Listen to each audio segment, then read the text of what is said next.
Good morning. This is Dr. Satya Padmaja, consultant pulmonologist at Medicover Hospitals, MVP.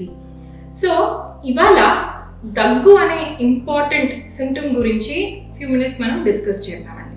So దగ్గు మనందరికీ రెగ్యులర్గా ఎప్పుడో అప్పుడు వి సఫర్ ఫ్రమ్ ఇట్ అనమాట. సో వచ్చినప్పుడు మనం వెంటనే ఫార్మసిస్ట్ దగ్గరికి వెళ్ళిపోయి over the counter cough syrup తాగేసి ఏదో అలాగా అడ్జస్ట్ చేసేసుకుని ట్రీట్మెంట్ తీసేసుకుంటాం.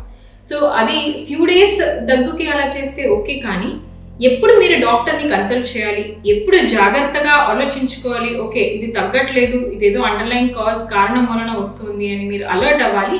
దాని గురించి ఇవాళ చెప్తాను. సో దగ్గు రావడానికి బోల్డ్ కారణాలు ఉంటాయి. లంగ్స్ ఒకటి ప్రాబ్లం, ఇది కాకుండా హార్ట్లో ప్రాబ్లమ్స్ ఉన్నా, గ్యాస్ట్రిక్ ప్రాబ్లమ్స్ ఉన్నా, ఆర్ ఏమైనా క్యాన్సర్స్ ఉన్నా కూడా ఇలా దగ్గు కింద ప్రెజెంట్ అవుతుంది. సో ఓన్లీ దగ్గు ఉంటే దాని గురించి మీరు అంత భయపడాల్సిన అవసరం లేదు. కానీ 2 వారాల కంటే ఎక్కువ దగ్గు పర్సిస్టెంట్గా ఉండి, దాంతోపాటు కఫంలో రక్తం పడినా, వెయిట్ తగ్గినా, మీకు ఆకలి లేకపోయినా, ఆర్ పర్సిస్టెంట్గా ఆయాసం కానీ, గుండెలో నొప్పి కానీ ఏమి ఉన్నా కూడా వెంటనే మీ డాక్టర్ని కానీ మీ లంగ్ స్పెషలిస్ట్ దగ్గర ఖచ్చితంగా వెళ్ళాలి.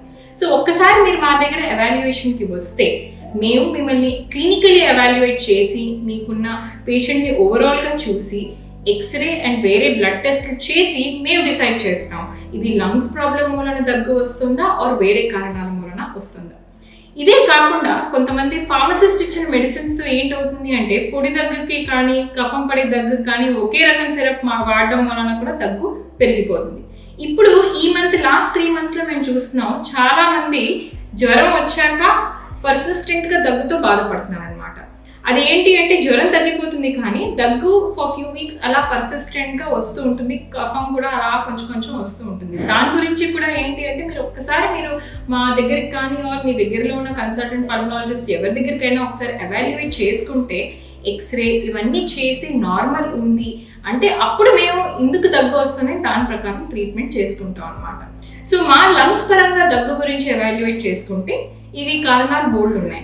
మళ్ళీ దీంట్లో కూడా మేము ఎలా క్లాసిఫై చేస్తామంటే ఇన్ఫెక్షన్స్ మూలన దగ్గు రావచ్చు, లైక్ నిమోనియా కానీ ఆర్ బ్రాంకైటిస్ అంటే లంగ్స్ ఇన్వాల్వ్ అయి ఉండవు కానీ లంగ్స్ ట్యూబ్యూల్స్ ఉంటాయన్నమాట, ఎయిర్వేస్ అంటాం, వాటి ఇన్ఫ్లమేషన్ మూలన కూడా దగ్గు వస్తుంది.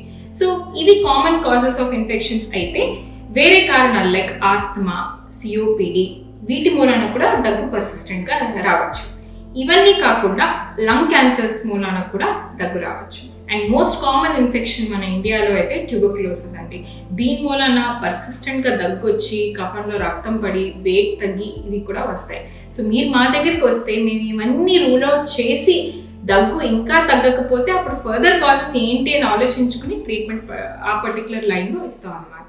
సో లంగ్స్ పరంగా దగ్గు ట్రీట్మెంట్ ఇన్ కేస్ తగ్గకపోతే అప్పుడు మేము వేరే సిస్టమ్స్ ఎవాల్యుయేట్ చేస్తాం. లైక్ అది హార్ట్ ప్రాబ్లమ్స్ కూడా మూలన కూడా ఒక్కొక్కసారి పర్సిస్టెంట్గా దగ్గు రావడం అనేది ఉంటుంది. సో అప్పుడు మీకు మా కొలీగ్ కార్డియాలజిస్ట్ దగ్గరికి పంపించి కూడా ఫర్దర్ హార్ట్ ఎవాల్యుయేషన్ చేయించి దాని ప్రకారం ట్రీట్మెంట్ పెడతాం అన్నమాట.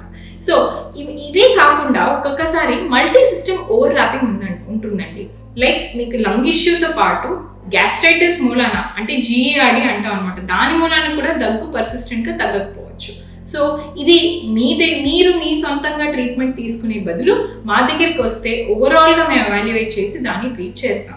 సో సమ్మరైజ్ చేయాలి అంటే పర్సిస్టెంట్గా 2 వారాల కంటే ఎక్కువ దగ్గు ఉండి మీకు కనుక కఫం పర్సిస్టెంట్గా పడి ఆయాసం ఉండి జ్వరం వచ్చినా మీరు ఖచ్చితంగా మీ దగ్గరలో ఉన్న పల్మనాలజిస్ట్ని కానీ మీ ఫ్యామిలీ ఫిజిషియన్ దగ్గర కానీ ఖచ్చితంగా కన్సల్ట్ చేయించండి.